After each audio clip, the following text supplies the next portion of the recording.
After having this table saw for almost 2 years, it's finally time to do something about the biggest problem. These extension wings are made from really cheap, crappy metal, and they flex like crazy. Not to mention that on this side of the table saw, the wing only comes out a couple inches and leaves this massive gap right on the side where things always fall down. So today I'm going to show you how you can replace that crappy metal wing on your Delta or Ridgid table saw and make your own built-in router table with Router Lift on Spencley Design Co.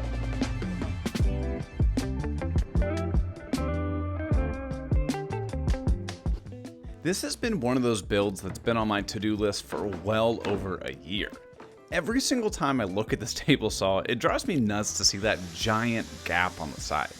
I can't set anything down over there like extra pieces that I need to cut because everything just falls through.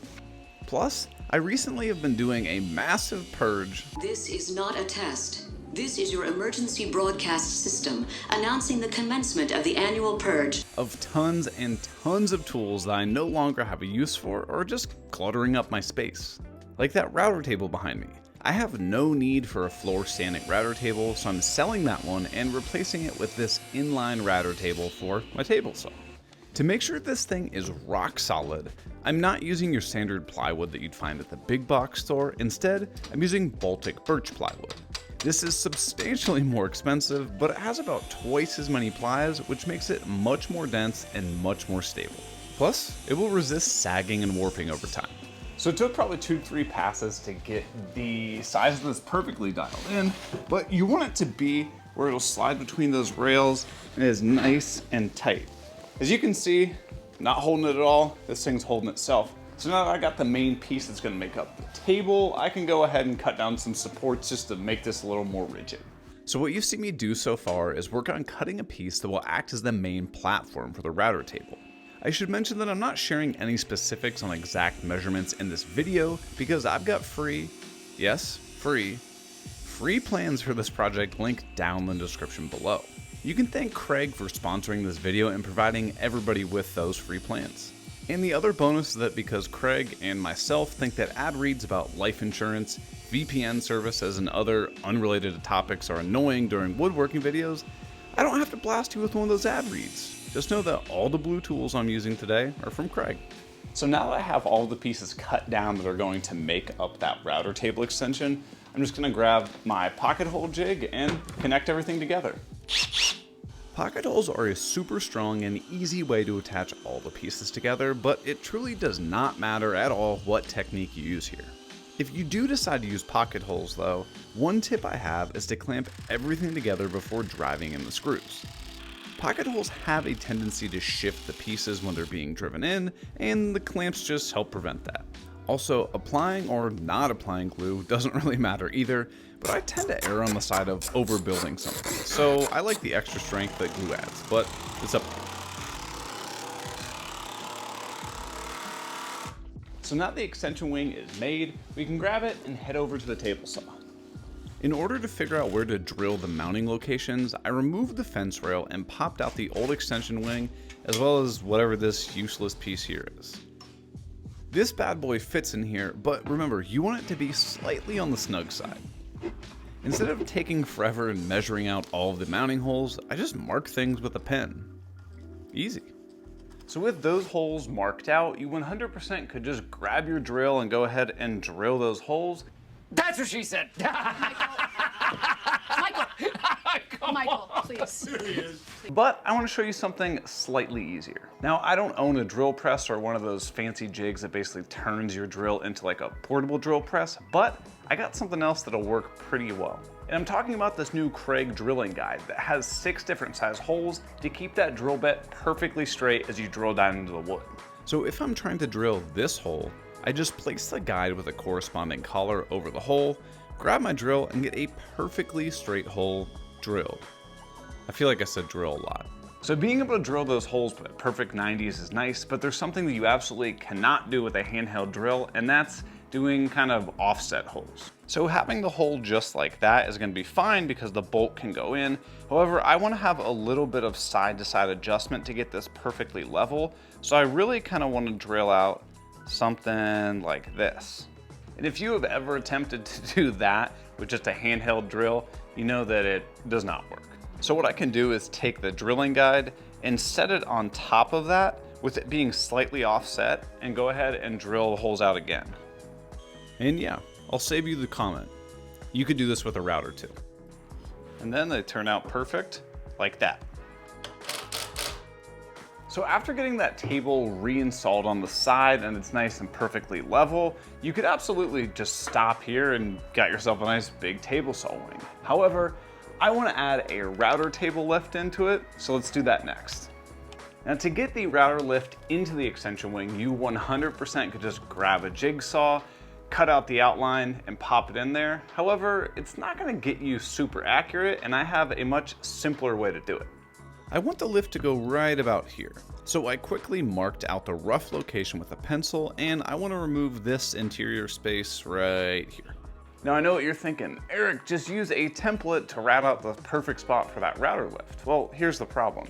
This router lift does not, at least I could find, have any templates available anywhere. So what we're gonna do is grab some 1/4-inch plywood, and I'm gonna show you how you can make a template.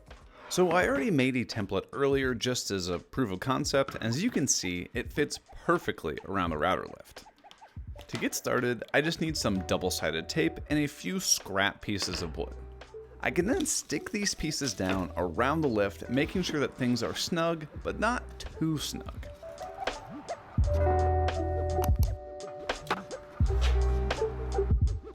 And because those scrap pieces make up the boundary of the router lift, I know that I want to remove all of the material inside.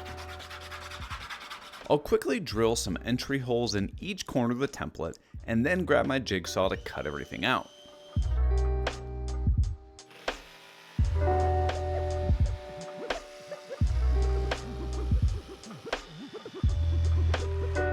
Now, when you do this step, it should look pretty rough. You are not looking to get close to the edge because that's what this next step is for.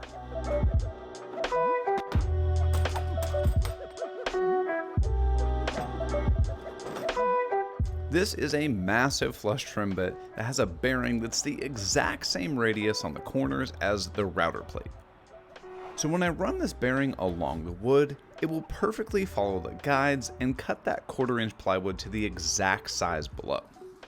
And with a bit this large, you definitely want to ensure that you are routing in the correct direction so you don't get some nasty kickback. Also, make sure to dial that speed of the router bit down because this thing is a big bit, so it'll spin real fast. Just put it on like 2 or something, that's fine. Once everything is routed out, I can easily pop off those scrap pieces held down by the double-sided tape, and you can see that the router fits absolutely perfect inside that template. Cool beans. So with that template made, I now know that the cutout that I'm gonna have on the extension wing is going to be the perfect size. So to start the template process, I'll just start by drilling a couple holes. Now you're probably thinking that this is absolutely overkill. And yeah, you're probably right. But I'm gonna be looking at this every single day, so I want it to fit perfectly and actually look nice. So once again, I'll grab the jigsaw and I'll rough cut the shape of the router lift, making sure to stay right about 1/8 of an inch away from the line. And to hold that template down, let's just say that you don't have any double-sided tape, no problem. You can cover all the edges of the workpiece with some painter's tape, and then do the exact same thing with painter's tape over on the template. Then you just need to squeeze a little bit of super glue on one surface, and then spray some activator on the opposing surface. Once you press the two together and hold it for about a second or two, you'll get a permanent and instant bond. Over on my trim router, I grabbed a template bit which had a bearing on the top. That way the bearing can ride along the template and copy the perfect shape onto the surface below. Now the only template bit that I have is really small, so I had to take 2 passes, slowly working my way down to route out the entire thickness of that 3/4-inch plywood. Long tasks like this are the perfect time to listen to my new podcast I'm doing with Zach from Zach Builds. It's called Off the Cut, and we answer all of your questions about building and interview all of your favorite woodworkers. Check it out down in the link in the description if you're interested. As you can see, that makeshift double-sided tape held things together perfectly. Just peel it off and you're good to go. So now that I've got that spot in the extension wing routed out, is gonna be a perfect fit. We'll just take a couple taps just to make sure it's seated in there.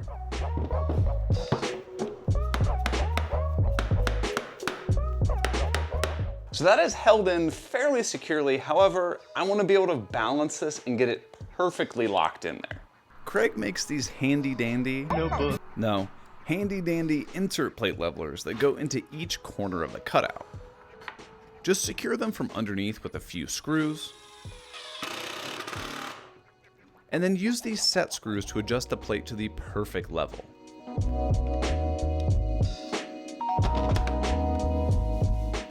Now before we're totally wrapped up with this thing, we definitely need to finish this because it's gonna be on the table saw and get banged up like crazy. And because filming against something that's really light in color, I made a mistake with my workbench, is really difficult, I'm going to actually dye this tabletop black with a little bit of black India ink. I went with India ink instead of paint because this stuff dries super fast. And it's all that I had lying around, if I'm being honest. But to make sure this is super durable, actually, real quick, if you made it this far in the video, write a comment down below that starts with Franklin.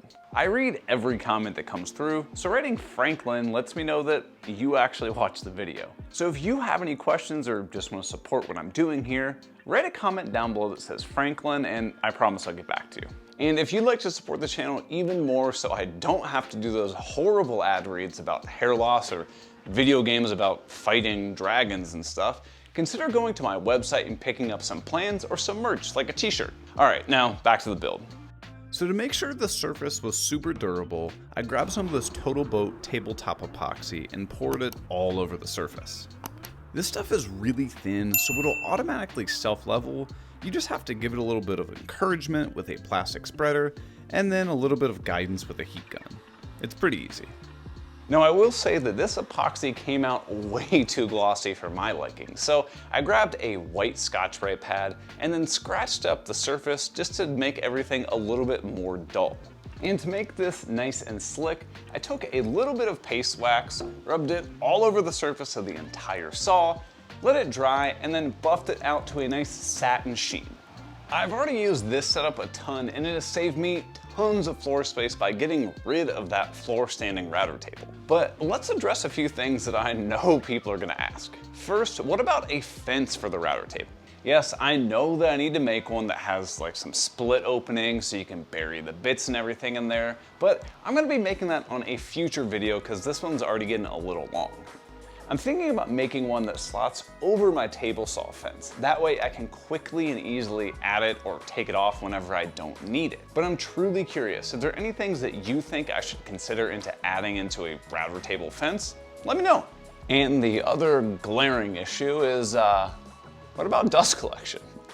As you can see, there is already a boatload of dust underneath the router table, and I'm definitely gonna be making a video on how to improve that.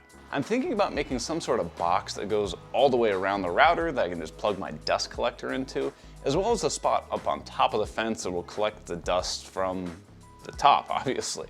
So if you want to check out those next parts of the router table build, make sure to hit that subscribe button down below.